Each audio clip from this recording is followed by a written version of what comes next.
초전도체 붐을 일으키면서 주가가 강하게 상승을 했다가 고점 18만원 대비 약 70% 주가가 하락한 상황입니다. 그럼 과연 지금은 바닥일까요?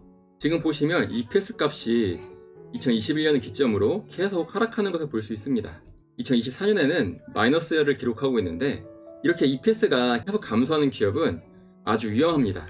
삼성 델타테크 같은 경우는 단순히 초전도체 테마로 주가가 오른 기업이었기 때문에 이 당시에 재료 소멸이 있었거든요. 초전도체 발표가 있었습니다.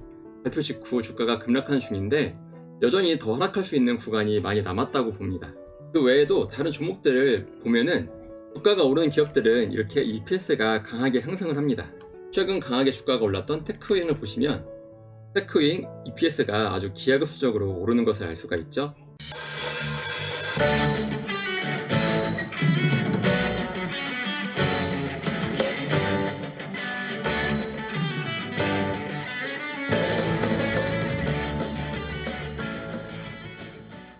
올투하이, 안녕하세요. 올바른 투자를 지향하는 올투입니다.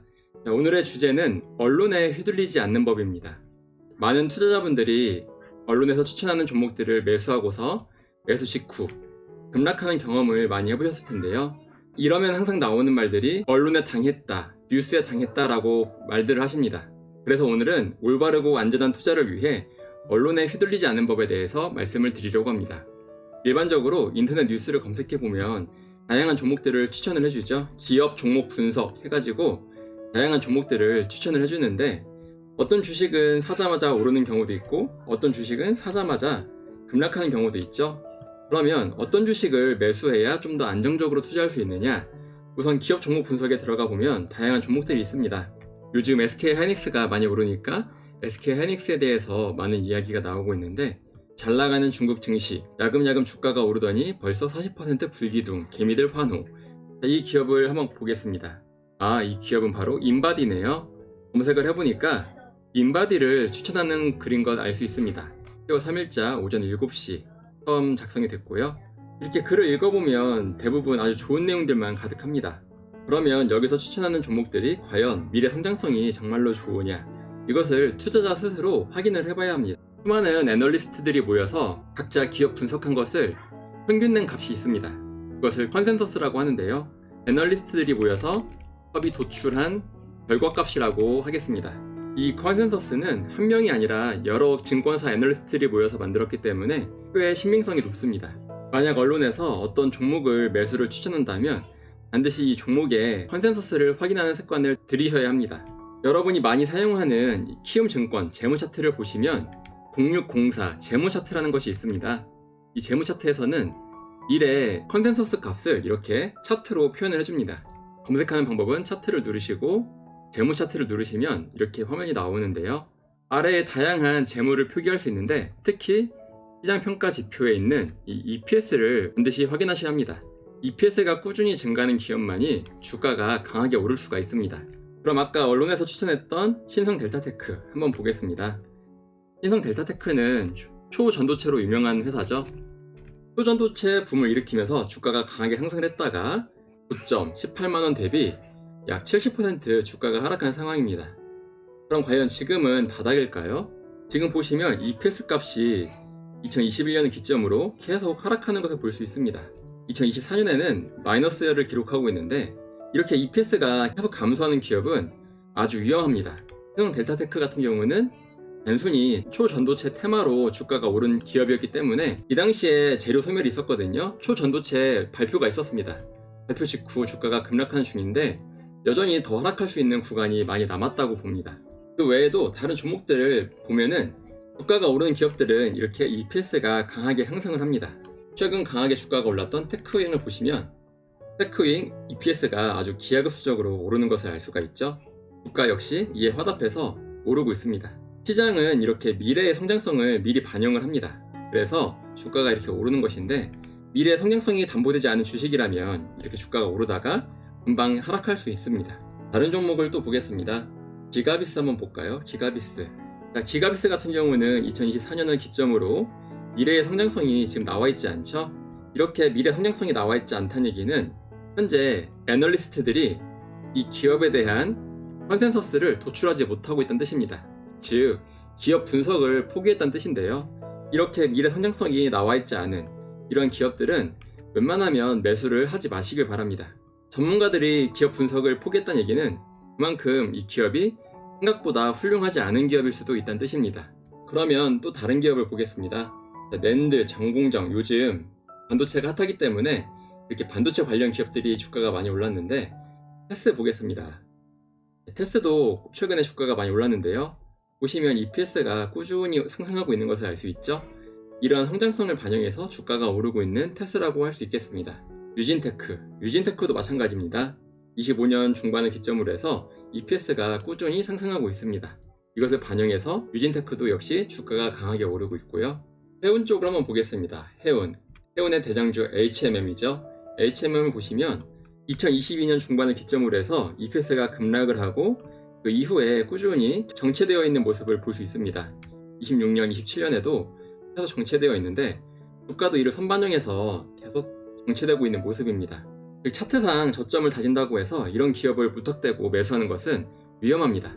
향후 미래 성장성이 강하게 상승하는 이런 기업을 매수하셔야 주가가 앞으로 오를 가능성이 큽니다.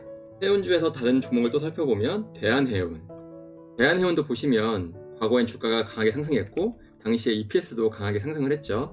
하지만 EPS가 점차 하락 내지 횡보를 하고 있습니다. 이런 기업들은 주식시장에서 달가워하지 않는, 매수하기에는 나쁜 종목이라고 할 수 있겠습니다. 방산 보시면 방산 같은 경우 미래 EPS 성장률이 아주 훌륭합니다. 이 중에 현대로템을 보니까 현대로템 27년에서 28년 퀀텀 점프를 하고 있는 모습이죠. 이러한 성장성을 반영해서 주가가 강하게 오르고 있습니다. 올해 상반기 증시를 이끌었던 조선 역시 마찬가지입니다. 조선도 EPS가 꾸준히 상승을 하고 있고 그에 맞춰서 주가 역시 강하게 반등을 한 모습입니다. 그런데 이렇게 미래 EPS가 도출되지 않는 그런 기업들이 있습니다. 아까 말씀드렸던 기가비스, 이렇게 미래 성장성이 도출되지 않는 기업들은 위험하다고 말씀을 드렸습니다. 예를 들면 한때 소방 로봇 관련주였던 파라텍이 있습니다. 이 파라텍은 우크라이나 재건주로도 묶였었는데 잠깐의 반등은 있었지만 이 미래 EPS가 전혀 도출되지 않고 있는 것을 알 수 있습니다. 그렇다는 얘기는 향후 주가가 더 하락할 수도 있다는 얘기고요. 바닥이 아닐 수가 있습니다. 10월 2일자 주가가 강하게 올랐던 기업들을 살펴봐도요, 마찬가지입니다. PMT 볼까요? PMT가 10월 2일자 9.85% 상승을 했는데 이런 기업들의 재물을 보면 하나같이 EPS가 급락을 하고 있고 향후 미래 성장성이 도출되지 않고 있습니다. 즉 10월 2일자로 잠깐의 반등은 나왔지만 이후에 다시 또 더 하락할 가능성도 아주 큽니다. 따라서 괜히 뉴스를 보거나 이런 잠깐의 반등에 속아서 매수했다가는 더 큰 급락이 올지도 모릅니다. 또 다른 종목을 보겠습니다. 영화테크 같은 경우는 2024년 EPS가 반등을 했지만 미래의 EPS가 도출되지 않고 있습니다. 즉 증권사에서 분석을 포기한 기업이라고 할 수 있고요. 다른 종목을 또 보겠습니다. 8.2% 올랐던 B2N의 경우 주가가 지속적으로 하락을 하고 있고 역시 미래 EPS가 도출되지 않고 있죠. 10월 2일에 잠깐의 반등이 나왔다고 해서 섣불리 이런 주식을 매수했다가는 더 큰 하락에 빠질 수도 있다는 것을 명심하셔야 합니다. 다른 종목을 또 보겠습니다. 인텍플러스를 보시면 2023년, 24년 바닥을 다지고 다시 EPS가 꾸준히 증가하는 모습을 볼 수 있습니다. 핀텍을 봐도 바닥을 다지고 EPS가 점차 상승하고 있죠. 이미지스 같은 경우는 지금 미래의 성장성이 도출되지 않습니다. EPS가 전혀 나오지 않고 있고 이런 기업은 비록 잠깐의 반등은 강하게 나왔지만 절대로 매수하시면 안 되는 기업이라고 할 수 있습니다. 이렇게 투자자는 조금만 노력하면 미래의 성장성이 도출되는지 또는 성장성이 도출되면서 꾸준히 상승하는지 해당 기업의 미래 가치를 알 수가 있는데요. 단순히 이렇게 기사만 보고서 매수하는 것은 아주 위험합니다. 아까 예시를 들었던 신성델타테크, 이 신성델타테크도 테마로 주가가 강하게 올랐는데 여기서 재료 소멸이 나왔고요. 주가가 현재 지금 강하게 하락하는 중이죠. 이렇게 하락하는 이유가 뭐냐? 재무 차트에서 봤다시피 EPS가 꾸준히 하락을 하고 있고 미래 성장성도 나와 있지 않습니다. 따라서 특히 주식 초보자라면 해당 기업의 미래 성장성이 얼마나 좋으냐, EPS가 얼마큼 상승을 하느냐를 반드시 체크를 하시고 매수를 하시길 바랍니다. 주식은 이러한 미래 성장성을 먹고 자랍니다. 미래 성장성이 좋아야만 해당 기업의 주가도 크게 오를 수가 있습니다. 반드시 이러한 성장성을 확인하셔서 주식 투자를 하시길 바랍니다. 이상 올바른 투자를 지향하는 올투였습니다. 여러분의 올바른 투자를 기원합니다. 올투 채널을 구독해 주시면 각종 주식 투자 정보를 빠르게 접하실 수 있습니다. 이상 올바른 투자를 지향하는 올투였습니다. 여러분의 올바른 투자를 기원합니다. 올투